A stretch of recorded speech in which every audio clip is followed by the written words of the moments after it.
Eu quero compartilhar uma mensagem com você que tem como título: Ver o Senhor basta.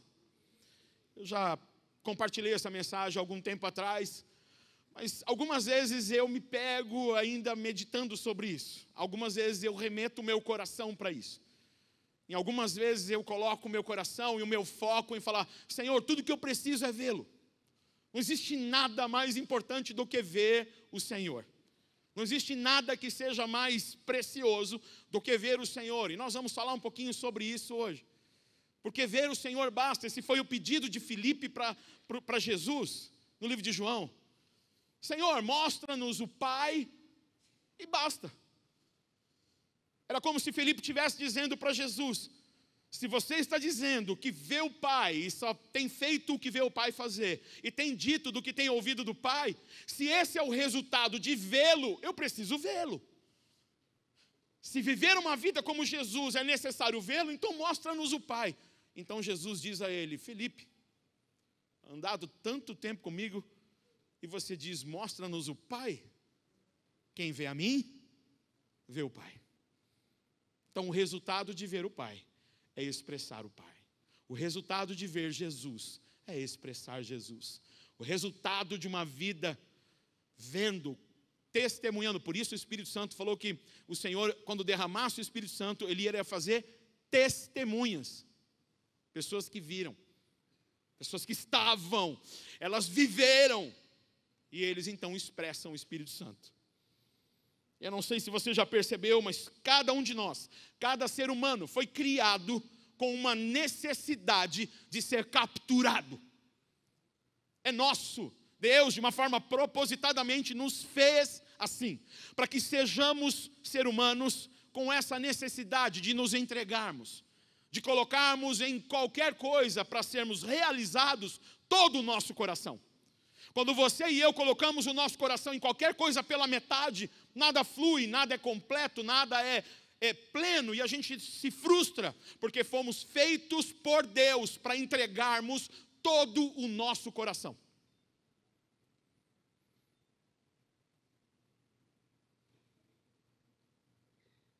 Então, eu creio que essa necessidade é genuína.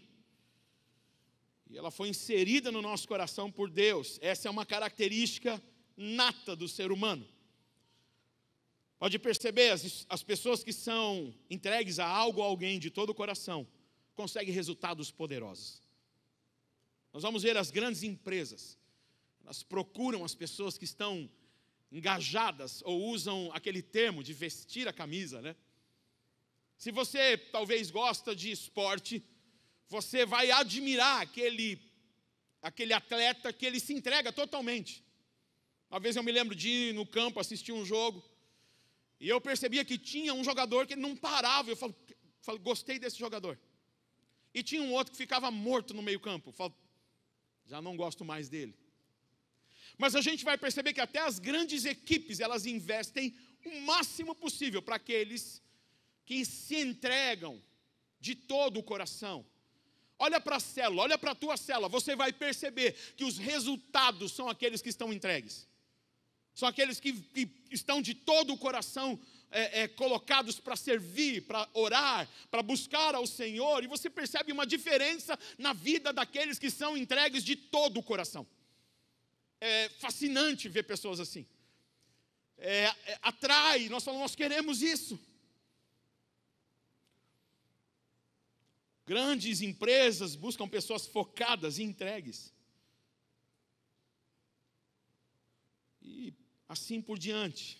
Nós vemos em qualquer área isso. Por isso, tudo isso que o plano desse Deus amoroso fez, essa necessidade, ela pudesse ser satisfeita em um lugar, nele mesmo. É maravilhoso ver isso.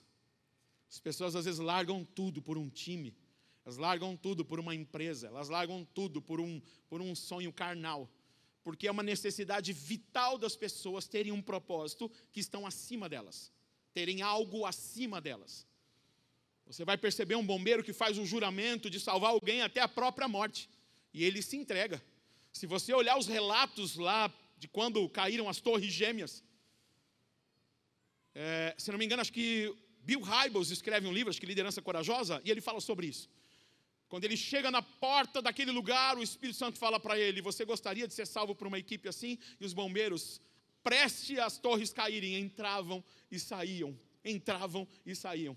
E alguém falava: mas vai cair a torre. Mas o meu trabalho é salvar as pessoas, porque o meu propósito está acima da minha própria vida. Uau!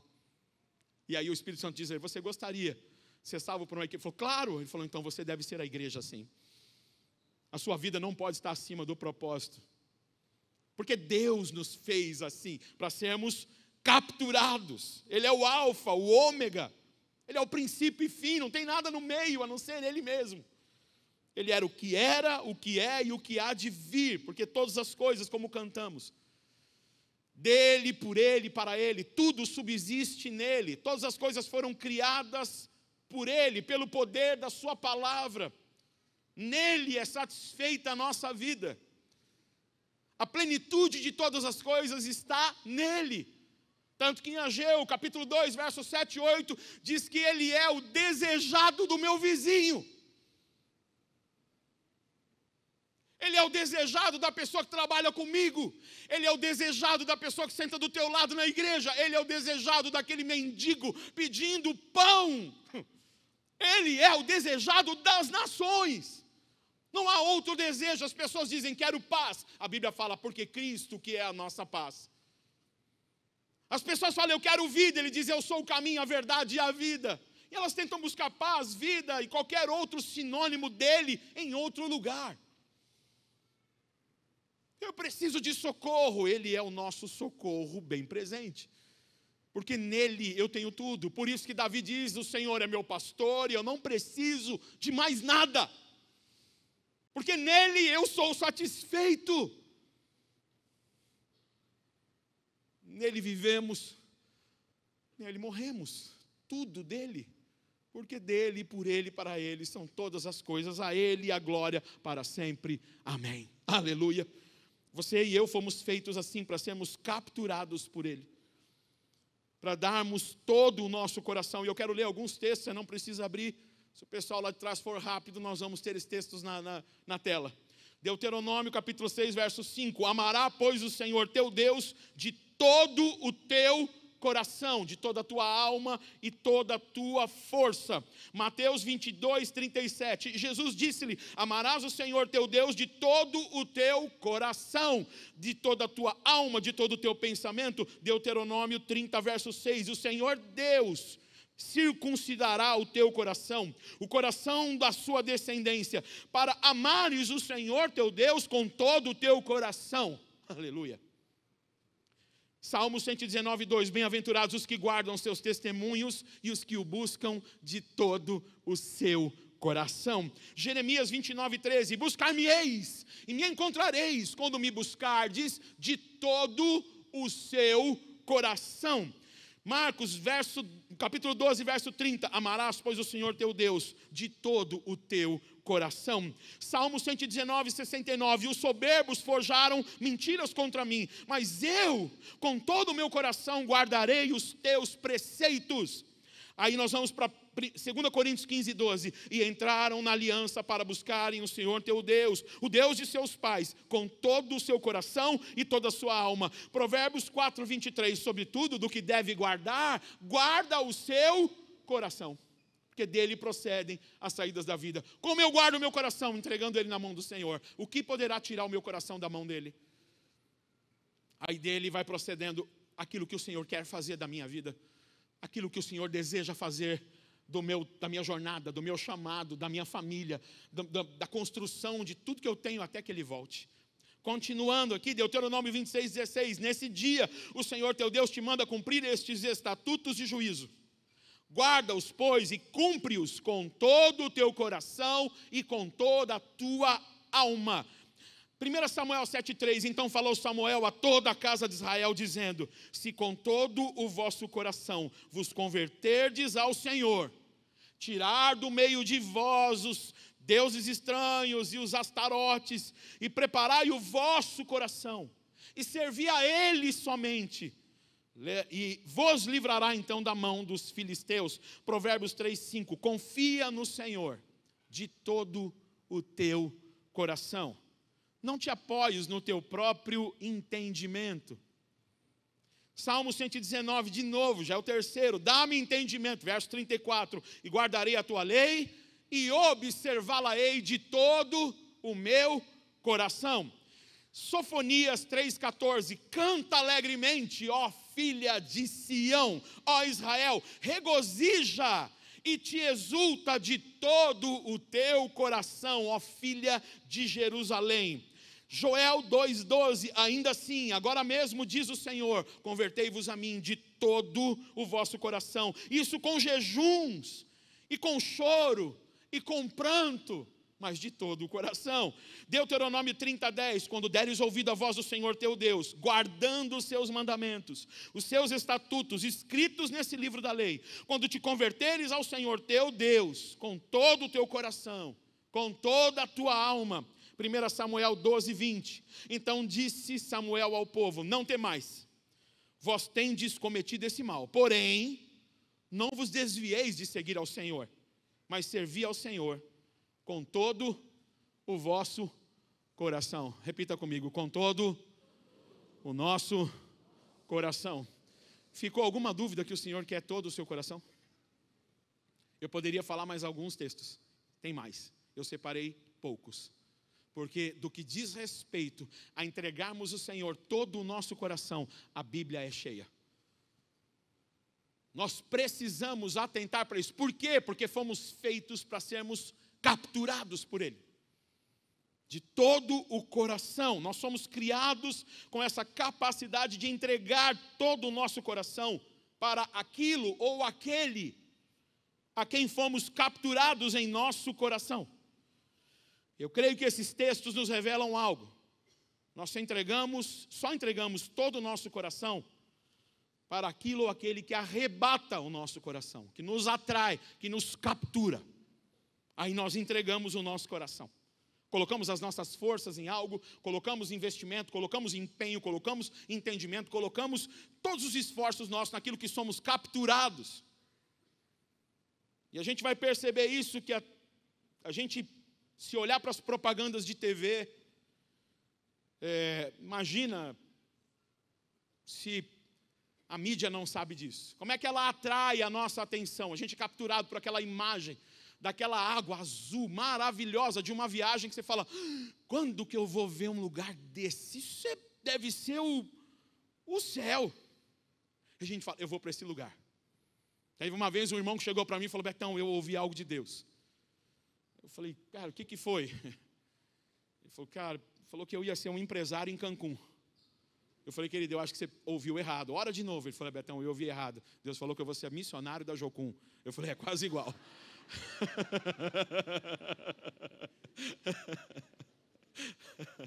Sabe por quê? Porque a gente pende o coração para onde a gente quer. O empresário em Cancún era missionário da Jocum. Mas aonde está o teu coração, aí está o teu tesouro. Jesus disse isso. E aí nós começamos a ouvir até o que queremos. Nós começamos a andar de uma forma que você fala, não, é por aqui, Deus está falando comigo. Ele fala, não estou não. É o teu coração, como diz em Jeremias, no capítulo 17, verso 5, que é enganoso. E quem o conhecerá? E o Senhor diz, eu esquadrinho os corações, no Salmo 139.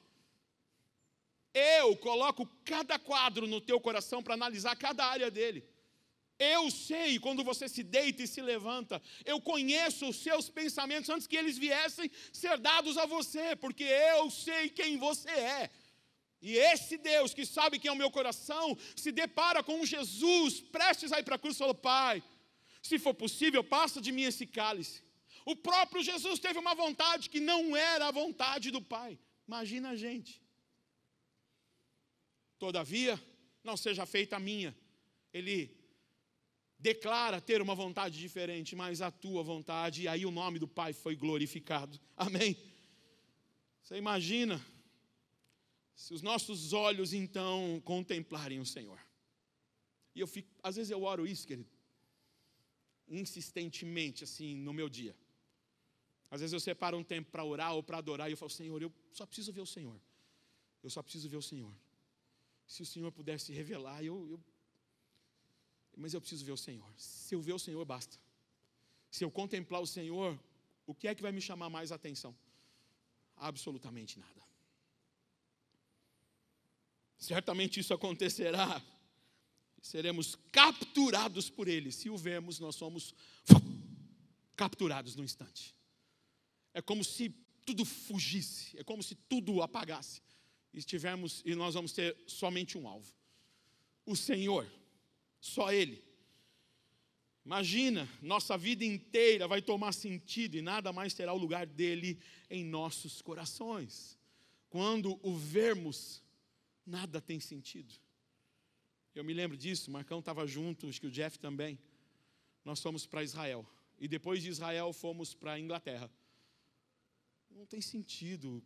Mas Londres deve ser um lugar, querido, eu não sei. Mas nada tem sentido depois de ouvir tanta coisa de Deus.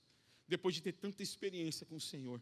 Depois eu não estou dizendo que é ruim, não é isso. Mas é que não tem graça. Não tem graça. É como o inferno chegando para Jesus, o diabo falando, transforma pedras em pães. É como se fosse uma proposta, pega o que é eterno e torna passageiro. Jesus fala, não, nem só de pão vive o homem, mas de toda palavra que sai da boca de Deus. O eterno não pode ser trocado. Quando eu conheço o que é eterno, quando eu o vejo, eu sou capturado por ele, nada mais tem sentido ou uma alegria qualquer. Não existirá em nosso meio nenhum homem que o veja e não seja capturado e chamado para intimidade, conhecê-lo e continuar e prosseguir em conhecê-lo, como diz a palavra. Não existe nenhum. Não existe um homem na Bíblia que não o viu e não foi capturado pela visão dele. Nenhum, absolutamente nenhum. Todos os homens que o viram foram capturados. Até um homem de boca suja. Habitava num povo de lábios impuros, que não tinha um padrão que deveria ser o padrão de Deus. Ele o vê e é totalmente transformado, falando de Isaías.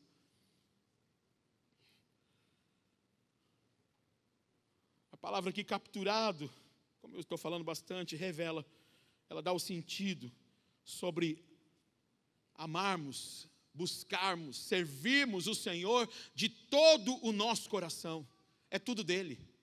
Não é nada meu, fui comprado, a minha vida não é minha, meu tempo não é meu, meus dons, habilidades, conhecimento, revelação, nada é nosso. Absolutamente nada. Mateus 6:21, porque onde estiver o teu tesouro, aí também estará o teu coração. Aonde está o nosso tesouro, amado? Aonde nós temos passado mais tempo? Onde nós gastamos mais os nossos investimentos? Onde nós damos mais a nossa atenção? Aonde ficam mais os nossos olhos? A gente passa mais tempo na Netflix ou na Bíblia. Fala para mim. Não precisa falar. Porque o resultado de vê-lo é expresso quando alguém o vê. É nítido, nós sabemos o quanto tempo passamos em coisas que não são pão e que são vento. Nós sabemos. Nós conhecemos a nossa vida. Por isso que eu digo que vez após outra eu me pego nessa mensagem para mim. Eu queria mudar o título dela para hoje, o pessoal falou, não está muito bom, mas o título dela ia ser Eu Preciso Vê-lo. Eu precisava pregar para mim hoje. Eu precisava falar, para de ser alguém acomodado. Para de ser alguém que não busca o quanto você deveria buscar. Para de ser alguém que está buscando coisas que não têm sentido, nem valor. Para buscar o que te dá sentido para a eternidade, não é o resto da sua vida. Uma coisa pedirei ao Senhor e a buscarei, Salmo 27, verso 4, que todos os dias da minha vida eu possa habitar. Davi aqui não está programando a aposentadoria dele. Ele não está programando uma segurança terrena. Davi aqui agora está dizendo, todos os dias da minha vida eu posso habitar na sua casa, onde eu vou estar eu não sei, porque mesmo que eu esteja dentro de uma caverna de Adulão, com homens que sejam terríveis, por causa da visão que eu tenho do Senhor, eles serão transformados, e assim o fez. Eu preciso vê-lo, porque quando eu vê-lo, isso basta, acabou. No livro de Lucas, no capítulo 10, do verso 38 ao 42, diz assim: E aconteceu que, indo eles de caminho, entrou Jesus numa aldeia. E olha quem convidou Jesus para entrar. Uma certa mulher, por nome de Marta, o recebeu em casa. Você pode ter convidado Jesus para entrar na tua vida e pode se esquecer quem Ele é depois que Ele entrar. Foi o que aconteceu com Marta. Por quê? Porque ela vai dar mais valor às tarefas do que à presença, do que vê-lo.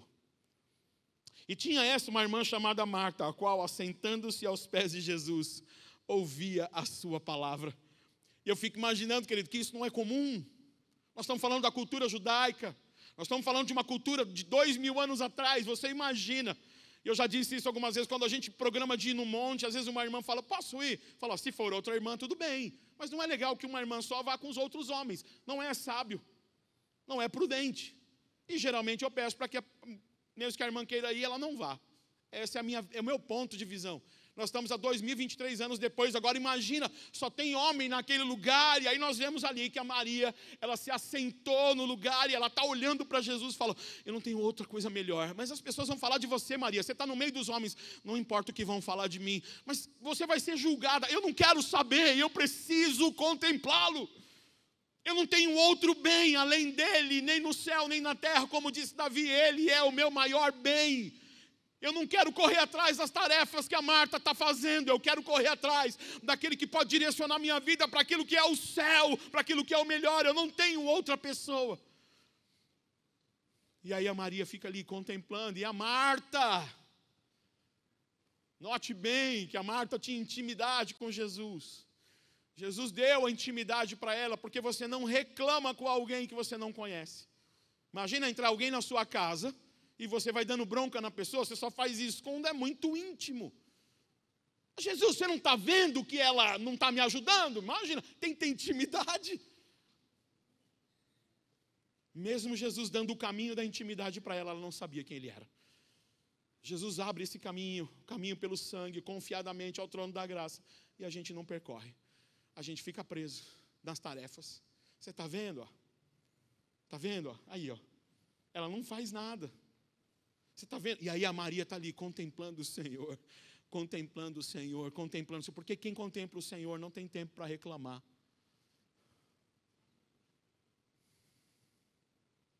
Será que a gente tem reclamado demais? Falta de contemplar o Senhor. Porque quando eu vejo Ele, basta, acabou. Sabe qual é uma grande característica de um cego? Se a gente olhar para Bartimeu, diz a Bíblia que ele estava à beira do caminho, mendigando. Quem não vê, sempre pede esmolas. Mas quem vê, fala, eu tenho tudo nele, não preciso de mais nada. Aleluia. Vamos passar para outra passagem. Maria foi capturada por Jesus. E eu quero isso para a minha vida, meu irmão. Eu preciso vê-lo. Eu preciso vê-lo. Eu preciso vê-lo. E eu preciso vê-lo. Nós vamos ver Isaías.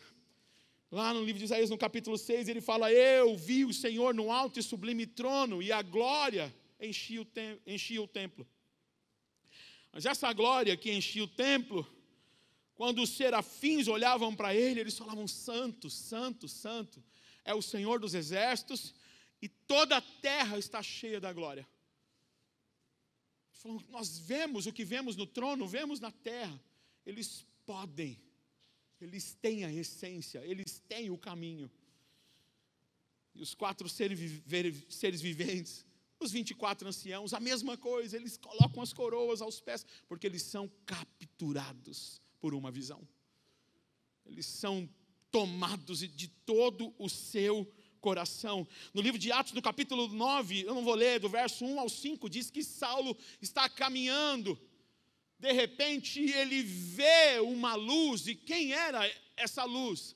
Porque ele é cegado, ele ficou cego imediatamente por uma luz, que o fez cair com seu rosto em terra, e uma voz vem e fala, Saulo, Saulo, por que me persegues? Ele fala, quem és? Jesus, a quem tu persegue. Uma visão mudou a vida de um homem sanguinário, porque não vai mudar a nossa. Uma visão muda a vida de um homem que está matando cristãos. Essa visão tem que fazer em nós o que fez em Saulo, produzindo em nós a vida a ponto de escrever cartas, de realizar milagres, de ter um só desejo do Senhor, não mais eu vivo, mas Cristo vive em mim, aleluia. É isso que eu quero para a minha vida. Nós vamos olhar então para a vida de Gideão, no capítulo 6, no verso 12. Gideão nasce para um propósito. Porém, ele está escondido, ele está com medo. Mas o fato de ele ver o Senhor agora faz com que um medroso pegue 300 homens e lute contra 180.000. Todos eles foram e voltaram ilesos por causa de uma visão de Gideão. Sabe qual é o problema dos nossos medos? Medo da vida, medo do futuro, medo de coisas, medo de qualquer coisa, falta de vê-lo. Gideão está escondido, malhando trigo no lagar, no lugar que não era para estar, escondido dos midianitas. O Senhor vem para ele, o anjo do Senhor aparece, homem valoroso ou homem valente, porque o Senhor vem e declara como ele nos vê. Lembra quando Pedro fala para Jesus, tu és o Cristo? Ele fala, você é pedra. Se você me vê, eu te digo como eu te vejo. Gideão vê o anjo do Senhor, ele fala, eu te vejo como alguém valente. Eu sou o menor da minha família, a minha tribo é menor, e a tribo dividida por conta de um monte de problema. Mas uma visão mudou a vida de Gideão, uma visão. Gideão é capturado por essa visão. Gideão é capturado por essa promessa. Gideão é capturado e a vida dele nunca mais foi a mesma. Eu preciso vê-lo. Eu preciso vê-lo, porque quando eu vejo, meu medo vai embora. Moisés agora está no livro de Êxodo, no capítulo 3. Ele tem uma experiência com o Senhor poderosa. Eu não sei se você vai lembrar, mas o Senhor agora, Moisés está fugindo e está lá apacentando as ovelhas, e aí o Senhor fala para Moisés, vem para cá, uma voz chama ele, do meio da sarça, era um fogo que não se queimava no meio do deserto, e aquilo, Moisés ficou maravilhado, ele ficou capturado por aquela visão, e veio uma voz, fala, Moisés, quando ele vai chegar, o Senhor fala para ele, ei Moisés, tira a sandália dos teus pés, não serve, sabe por quê, amado? Porque quem anda descalço é escravo. É como se Deus estivesse falando para ele, quer entrar no meu ambiente, você precisa saber de algumas coisas, você não tem nada, você não é dono de você, a provisão que você precisa é minha, a direção que você precisa é minha, a tua vida é propriedade minha, o teu tempo é propriedade meu, você precisa tirar as sandálias dos seus pés e entrar descalço na minha presença, porque a partir desse momento, Moisés, você não mais governa a tua vida, eu te governo. E eu estava meditando sobre isso ontem, eu estava orando de chinelo, eu falei, deixa eu tirar meus chinelos. Eu preciso entender isso espiritualmente. Eu preciso entender que eu preciso estar descalço na presença dEle, porque senão eu sou dono da minha vida. Se tinha alguém que conhecia a vida de escravo, era Moisés. Só que no livro de Josué, se não me engano, no capítulo 5, aí vem o Senhor e fala para ele, ô Josué, eu sou o general, comandante dos exércitos do Deus vivo. Tira a sandália dos teus pés para entrar na minha presença. O Josué agora tem que ouvir a mesma coisa que Moisés ouviu. Falou, quer governar meu povo? Não pode ser você, tem que ser eu. Você é meu servo. Atos capítulo 27, verso 23. Paulo está num naufrágio e de repente ele fala, acalmem-se, acalmem-se. Um anjo apareceu a mim essa noite. O anjo do Deus de quem eu sou e a quem eu sirvo. Paulo fala, eu sou dele e sirvo a ele. Eu não estou fazendo o que eu quero.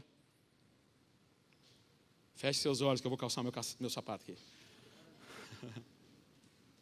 Eu passei talco antes de fazer isso. Querido, mas espiritualmente, eu quero dizer algo para você. Tira os calçados dos pés.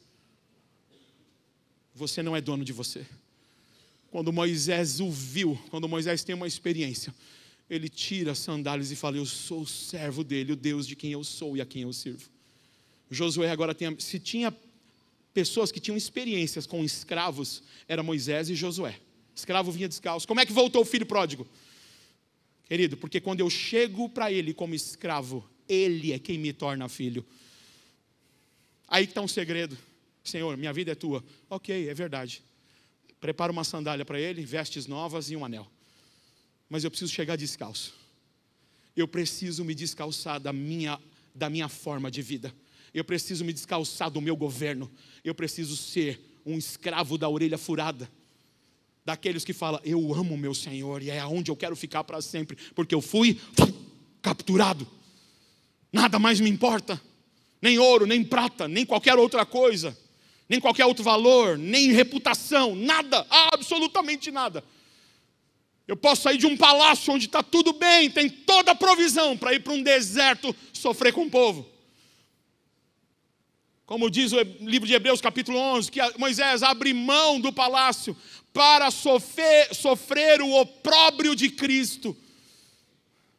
Porque ele tem uma visão da sarça. Depois ele fala, passa por mim a tua glória. Ele fala, você fica aqui nessa rocha, essa rocha que está fendida, e eu passarei por você a minha bondade. Quem é a rocha ferida? Jesus. Ele tem a visão do Cristo ferido e da bondade de Deus sendo derramada. Quando eu tenho sede, isso é maravilhoso. Mas não para por aí. Jesus agora está no Monte da Transfiguração. E eu gosto bastante porque o escritor do livro Caçadores de Deus fala isso. Tom Tenney. Ele fala que Moisés era sedento pela glória, E quando você é sedento pela glória, você vai ser satisfeito. Um dia Jesus, no Monte da Transfiguração, ele transfigurou-se em glória. E quem estava com ele? Moisés e Elias. Aleluia. Ali num paralelo desse escritor, parece que ele sai daquilo que está acontecendo, porque é a representação da lei dos profetas, mas é como se o próprio Deus falou assim, Moisés, você queria ver minha glória? Eis aí Jesus, a mesma glória que a Marta viu, a mesma glória que o Paulo viu, a mesma glória que eu preciso ver, a mesma que transforma a vida de um homem, que transforma a sua jornada, que faz ele abrir mão de qualquer coisa, abdicar de qualquer conforto. Vamos falar de Filipe, João 14:8, mostra-nos o Pai e basta.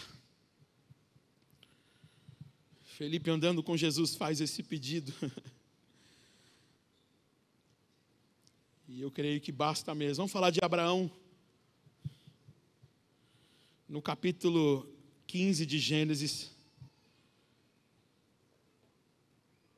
verso 1 diz assim, depois dessas coisas, veio a palavra do Senhor a Abraão em visão, dizendo, não temas, Abraão, eu sou o teu escudo, o teu grandíssimo galardão. Repita comigo, o teu grandíssimo galardão. Olha o que Deus está falando para Abraão. Abraão, é o seguinte, nesse texto mesmo de Gênesis 15, ele faz uma promessa para Abraão e promete muitas coisas para ele. Abraão, vou fazer bendita a tua descendência, ela vai ser numerosa, você não vai poder contar. Eu vou abençoar os que te abençoarem, amaldiçoar quem te amaldiçoar. Serei contigo por onde você pisar o teu pé. A sua descendência vai ser bendita. Eu abençoarei todas as famílias da terra. Mas Abraão, a minha visão desse texto é, esquece qualquer coisa. Eu sou o teu presente. Eu sou a tua maior recompensa. O teu grandíssimo, não um grande, o grandíssimo galardão. Eu sou o maior presente que você pode receber, Abraão. Você está correndo atrás das promessas que sou eu que vou cumprir? Não, Abraão, corra atrás da minha presença. Eu sou o que você precisa, Abraão.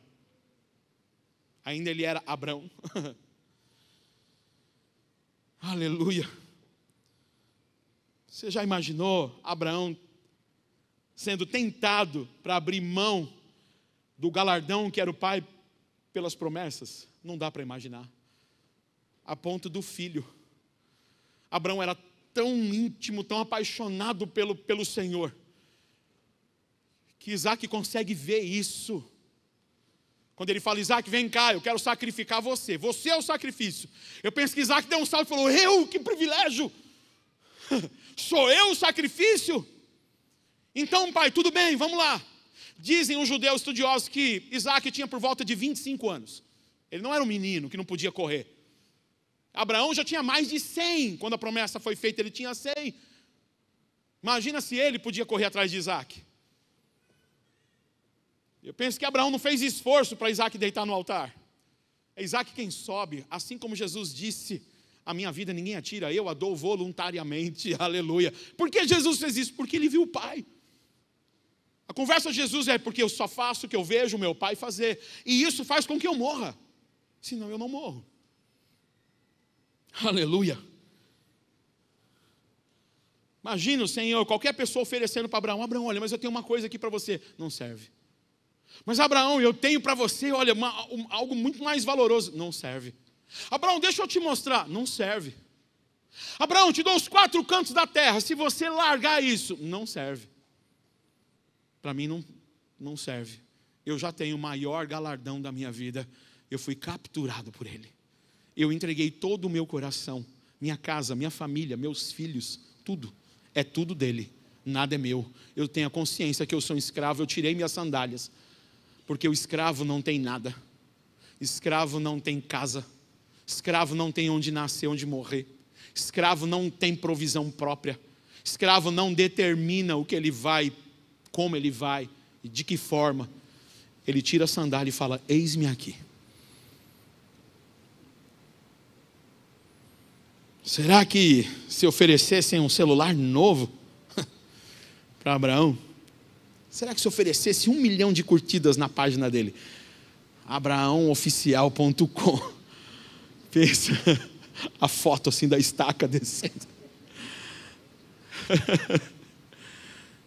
Quem tem intimidade com o Senhor, muitas vezes até guarda essa intimidade. Jesus muitas vezes disse: não fala nada não precisa. Não espalha não. Isso é importante para mim. Eu preciso ver, eu preciso viver esse tipo de vida. E eu, geralmente aqui nessa parte, eu vou fazer de novo uma encenação que eu gosto de fazer. Alguns do meu tempo assistiam Silvio Santos. E no Silvio Santos tinha uma brincadeira que era a do foguete. Quem lembra dela? Jurandir, aumenta mais alto sua mão aí, que eu sei que você lembra. Isso. Marcão, Jefferson e o Binho já deve ter ido no Silvio Santos. Você não sabe, eu tenho um trauma porque eu não fui. Meus irmãos foram no programa do Silvio Santos e eu não fui. Eu tinha um sonho de ganhar um Montreal, porque o Silvio Santos dava um Montreal para prêmio de consolação, não é? Antimicrobial. A Verinha foi no Silvio Santos? Olha aí, ó. Que legal. E eu me lembro que tinha uma brincadeira do foguete. Eu vou tentar fazer aqui de dentro. Não sei se vai ajudar. Pode fazer lá dentro, Luquinha? Pode. Vou para o foguete. Imagina o foguete, é a casinha aqui. E aí a brincadeira era assim. O menino ou a menina ficavam lá dentro do foguete. Só que eles não viam e não ouviam nada. E tinha uma luzinha que acendia para eles. A luzinha, o Binho está lembrando. A luzinha, quando acendia, ele tinha que falar sim ou não. E geralmente o Silvio Santos fazia assim, olha, ele dava o prêmio inicial. Era lava louça, lava roupa, mesa, cadeira, computador. Na época acho que nem tinha computador, mas era um monte de coisa, vai, para você entender. Aí ele falava assim na pergunta, sem o menino ou a menina ouvir ou ver: você troca todos esses prêmios para mobiliar uma casa inteira de 200 metros quadrados por um lápis e uma borracha? Aí acendia a luz, a pessoa estava com fone, e acendia a luz, aí ela falava sim ou não? Sim! Aí você fala, ela acabou de trocar tudo por um lápis e uma borracha. Aí ele falava, oi! Olha, minha imitação do Silvio Santos é horrível. De repente, pelo menos eu não estou ouvindo vocês não estão rindo, mas é legal.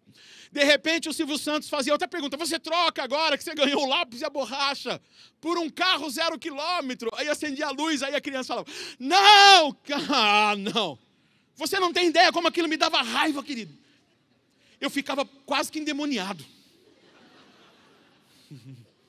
Eu ficava bravo mesmo, eu ficava em casa, não pode! Como que ele trocou o lápis e a borracha? Ele vai ficar com o lápis e a borracha. E o Silvio Santos falava, mas você não vai sair daqui sem prêmio, eu pego o Montreal. Cara, o Montreal, nada eu contra o Montreal, eu tinha um sonho, uma vez o pessoal ia comprar o Montreal para me dar.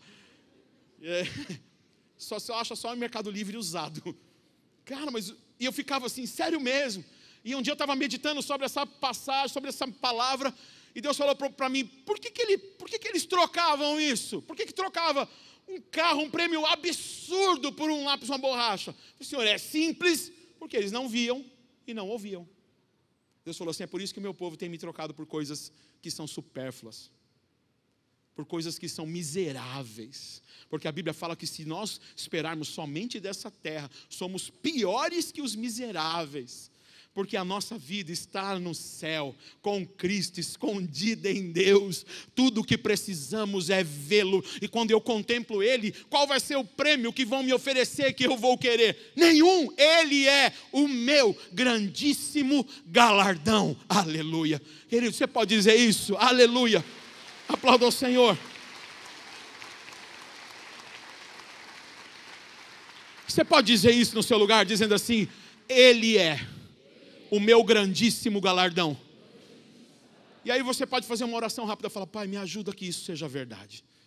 Ora rapidinho no seu lugar, eu vou te dar alguns segundos. Fala: Senhor, me ajuda que isso seja a minha verdade. Me ajuda que essa seja a minha roupa dia a dia, que essa seja a minha maior revelação, o Senhor ser o meu maior presente. Me ajuda nisso, Senhor.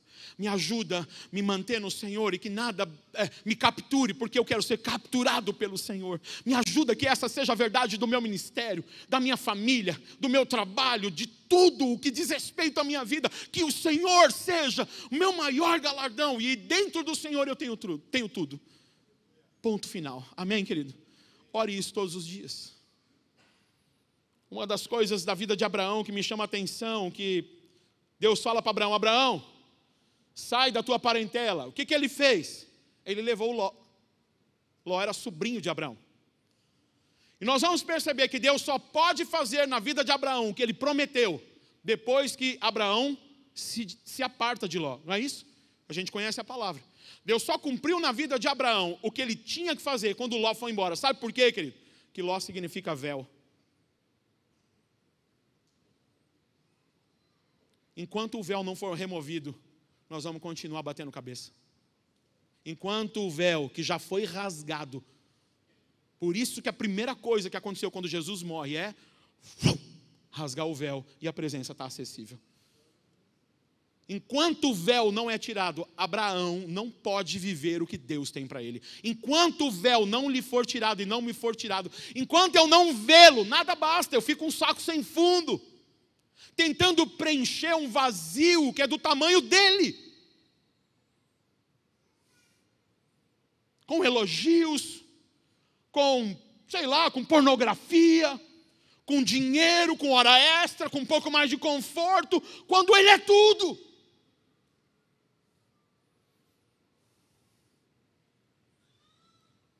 E nada satisfaz se não for ele.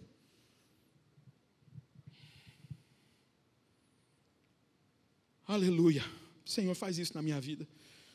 Faz isso na minha vida. Faz isso na minha vida. Davi fala isso no Salmo 27:4. Uma coisa pedirei ao Senhor e a buscarei, que eu possa habitar na sua casa todos os dias da minha vida. Aleluia. Jó disse isso. Antes, eu conhecia só de ouvir falar. Mas agora, os meus olhos te veem. E quando ele diz isso, ele fala: Senhor, por isso eu me assento e choro. E eu estou envergonhado das perguntas que eu fiz. O fato de Jó vê-lo faz com que Jó fale: eu estou com vergonha. Porque eu perdi todos os meus bens, eu perdi toda a fazenda, eu perdi os animais. Os meus 10 filhos morreram. E Jó fala: eu tenho vergonha das perguntas que eu fiz. Mas por um motivo, o que Deus falou para ele? Nada. Ele só ouviu. Sabe qual é o grande problema das nossas dúvidas? Sabe por que a gente tem tanto questionamento? Porque a gente não viu. Porque nós não o contemplamos. Quando eu o contemplo, eu não preciso de mais nada. Por isso o Salmo 27:4, voltando um pouquinho como lemos, ele fala: para habitar na sua casa, contemplar o teu rosto e inquirir no seu templo, ou ter as minhas respostas satisfeitas. Quando eu o vejo, basta. Eu não preciso de resposta. Nós vemos o livro de Jó, praticamente 40 capítulos, amigos tentando explicar para ele. Os mais velhos com alguma forma mais dura ou carnal. Vem um mais novo que tenta explicar um pouco melhor. Jó não entende. Quando Jó entende? Quando eu vejo. Senhor, tudo o que aconteceu foi para que eu te contemplasse. Ah, Pai, obrigado. Obrigado pelo quê? Obrigado por ter levado meus 10 filhos. Só quem vê pode fazer uma oração dessa. Só quem vê.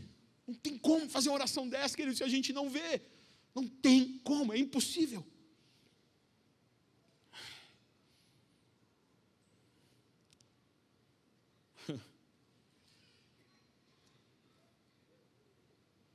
Eu quero terminar então essa mensagem falando de um homem que eu gosto muito, que é um homem que já morreu, se não me engano, morreu no ano de 93, eu não lembro agora, ou foi 2003, T.L. Osborne. E T.L. Osborne era um homem, era um rapaz, um menino de 14 anos, 13 para 14 anos, ele aceita Jesus numa reunião, ele recebe o Senhor. E ele está então agora cuidando da fazenda da família dele, num lugar muito simples. E ele com 15 para 16 anos, o Senhor fala para ele: eu escolhi você como um pregador. Você vai pregar para muitas pessoas. Ele diz que começa a dar risada e chorar ao mesmo tempo. Ele escreve isso numa biografia. Porque ele falou: não pode, como eu, 16 anos. Mas ele começa a chorar porque Deus havia falado com ele. Ele ouviu a voz do Senhor. Então ele começa a falar: onde eu preciso ir? Os pais dele eram muito velhos já. E ele tinha, talvez no coração, um desejo de cuidar da sua família, ajudar nas tarefas da fazenda. E fala: bom, já que os meus pais estão avançados de idade, eu vou cuidar deles. E os pais olham para ele e falam: vai, filho, cumprir o teu propósito. E com 16 anos, ele sai em viagem missionária com um pastor a quem ele servia. E ele conhece muitos homens, e ele conhece a sua esposa, e com 20 anos eles casam, e eles são enviados como missionários para a Índia. Pensa numa missão fracassada. Eles voltam tristes demais porque não aconteceu nada. E ele começa a orar e fala: eu preciso de algo. E ele tem no coração de conhecer alguns homens de Deus. E ele programa uma viagem para conhecer um homem de Deus, para que esse homem talvez impusesse as mãos sobre ele, orasse, ele recebesse uma palavra numa reunião. O homem morre. Já estava avançado de idade. Ele programa uma outra viagem para um outro lugar. E aí aquele homem também, homem de Deus, que foi muito usado, se não me engano, Smith Wigglesworth, também morre. Ele fica assim muito triste. Um outro senhor também, que ele fala: aqueles eram os meus referenciais de fé, eu queria ouvi-los pregar, eu queria receber uma oração, eu queria ver, eu queria ouvi-lo, eu queria testemunhar aquilo que Jesus fez pela visão que eles tiveram, porque todos esses homens tinham tido experiências com Deus. E ele falou: eu preciso. Então ele fica sabendo que um desses homens que morreram tinha uma mulher que era uma discípula dele, chamada Hatch Hammond. E ele vai até ela e fala: eu preciso saber o que acontecia com esses homens. E Deus a usava poderosamente em curas e em milagres. E ela olha para ele e fala assim: Thomas, você precisa de uma coisa. Se você ver o Senhor, o seu ministério nunca mais vai ser o mesmo. Ele volta para casa. Ele e a esposa jejuaram aquele dia inteiro. E eles oraram a noite e a madrugada inteira. E ele conta que quando foram 6 horas da manhã, ele falou: o Senhor apareceu no meu quarto. E eu sinto, queridos, que Deus quer se manifestar para nós, porque isso tem acontecido em vários lugares. Existem relatos de presos de guerra que contemplaram Jesus no meio dos campos de concentração. Existem relatos de muçulmanos que viram Jesus dentro de um guarda-roupa onde as pessoas estavam sendo presas para não serem mortas. O próprio T.L. Osborne o veio, ele disse que ele falou: eu caí, eu fiquei perdido. Ele não andava normalmente, como se ele flutuasse, e a paz dele invadiu a minha vida. E ele fala: e depois daquele dia eu nunca mais fui a mesma pessoa. A Bíblia fala que T.L. Osborne pega a casa dele, ele pega o carro, ele hipotecou a casa, vendeu o carro, vendeu os bens que tinha. E ele fala: eu preciso chegar até a Índia. Se um dia lá fracassou, agora eles vão saber quem eu vi, eles vão se render. Ele não consegue, ele para na Jamaica.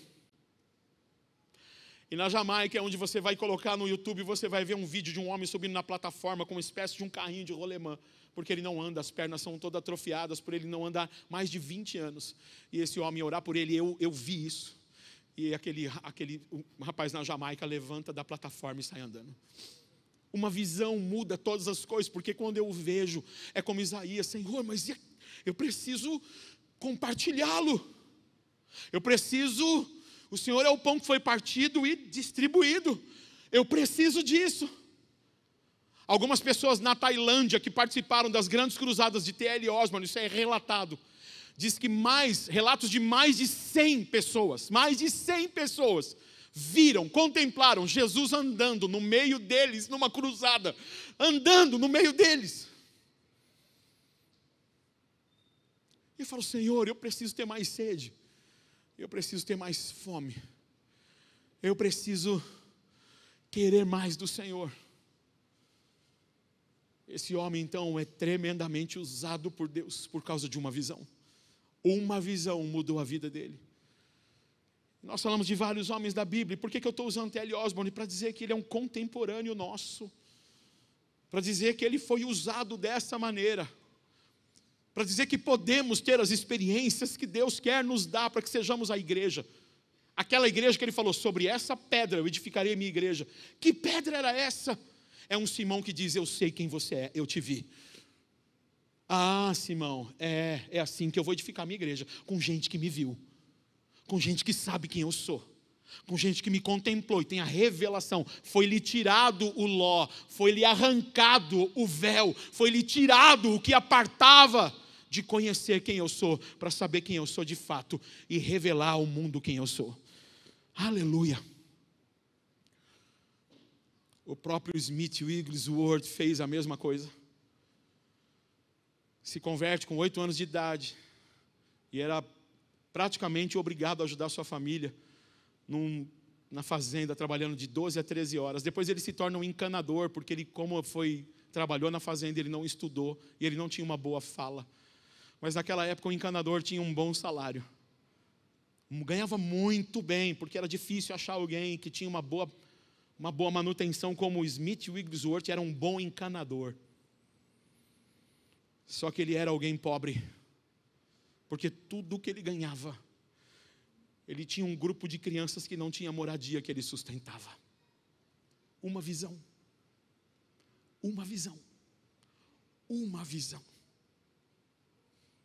Ele era gago, não sabia falar. Um dia o pastor falou, você vai conduzir a reunião de oração e de cura. Ele falou, eu não, vou procurar alguém.